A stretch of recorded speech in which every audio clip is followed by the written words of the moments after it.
Assalamualaikum warahmatullahi wabarakatuh. Demonstrasi kontekstual pemikiran Ki Hajar Dewantara. Perkenalkan, nama saya Syahrial, calon guru penggerak Angkatan 5. Saya bertugas di SDN Cijantung 01, Jakarta Timur, Provinsi DKI Jakarta. Kebudayaan dan pendidikan adalah dua hal yang tidak dapat dipisahkan. Pendidikan adalah landasan pembentukan peradaban, yaitu peradaban bangsa. Kebudayaan tidak bisa diam saja atau statis. Kebudayaan haruslah dinamis, terus bergerak mengikuti kodrat alam dan perkembangan zaman. Pendidikan juga wajib menjadi dinamis, artinya harus bisa menjawab tuntutan zaman. Perubahan itu adalah kekal dan harus terjadi. Kita yang menjawab tuntutan zaman. Kita wajib menyesuaikan dengan perubahan tersebut.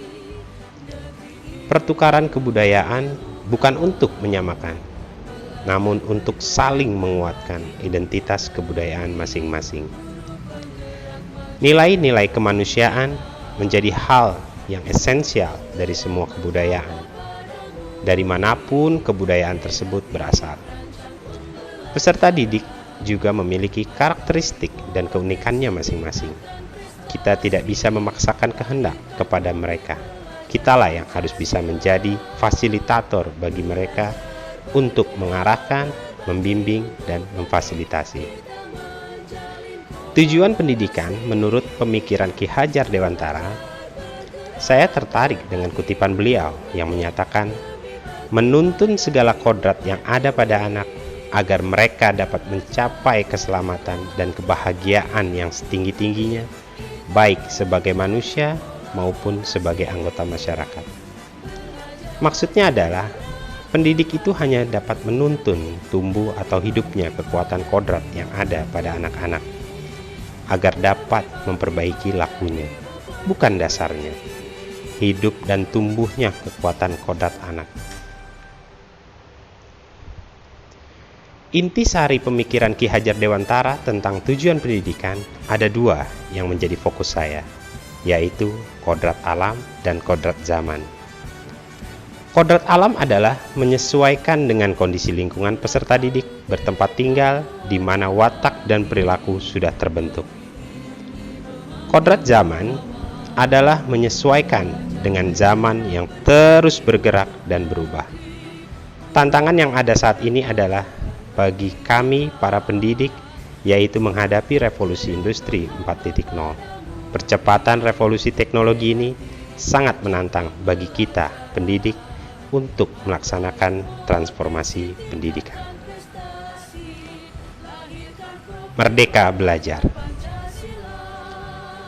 Konsep merdeka belajar menurut Ki Hajar Dewantara. Pendidik yang baik adalah yang menjadi teladan bagi anak didiknya, lalu dapat mengarahkan dan menuntun dengan benar tanpa adanya paksaan potensi yang dimiliki oleh peserta didik agar mereka menjadi manusia yang merdeka batinnya, pikirannya, serta tenaganya, dan dengan pendidikan mereka dapat menjadi manusia yang berguna bagi nusa, bangsa, dan agama, sehingga bisa mengangkat derajat negaranya.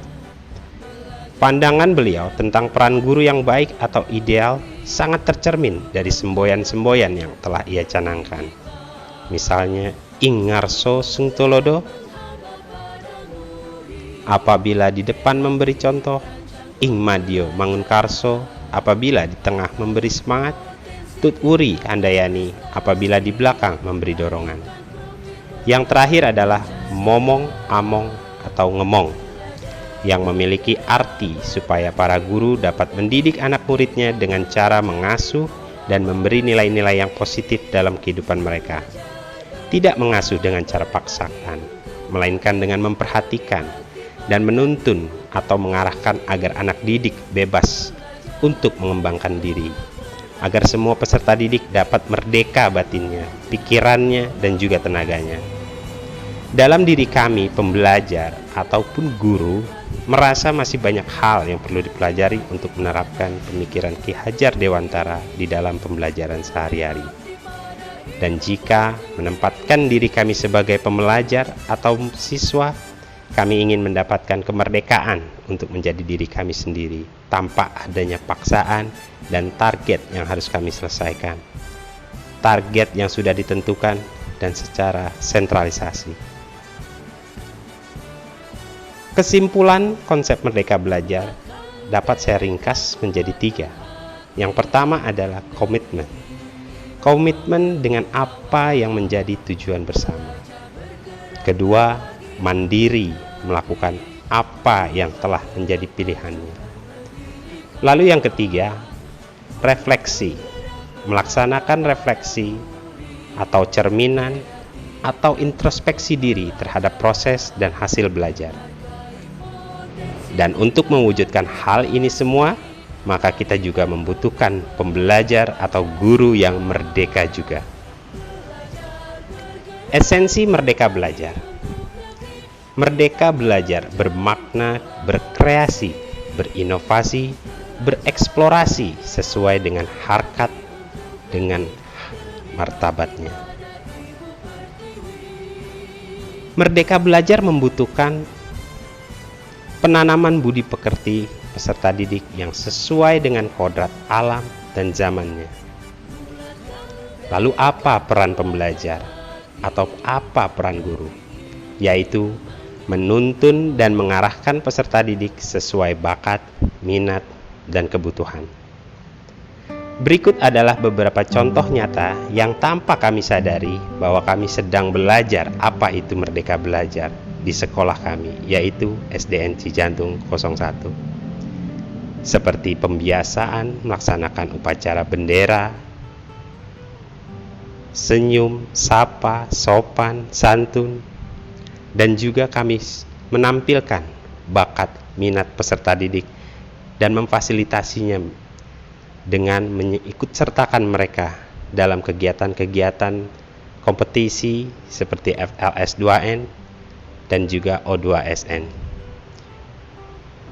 Semoga apa yang telah kami perbuat, kami akan lebih tingkatkan untuk mewujudkan merdeka belajar. Sekian dari kami, calon guru penggerak Angkatan 5, salam merdeka belajar. Terima kasih.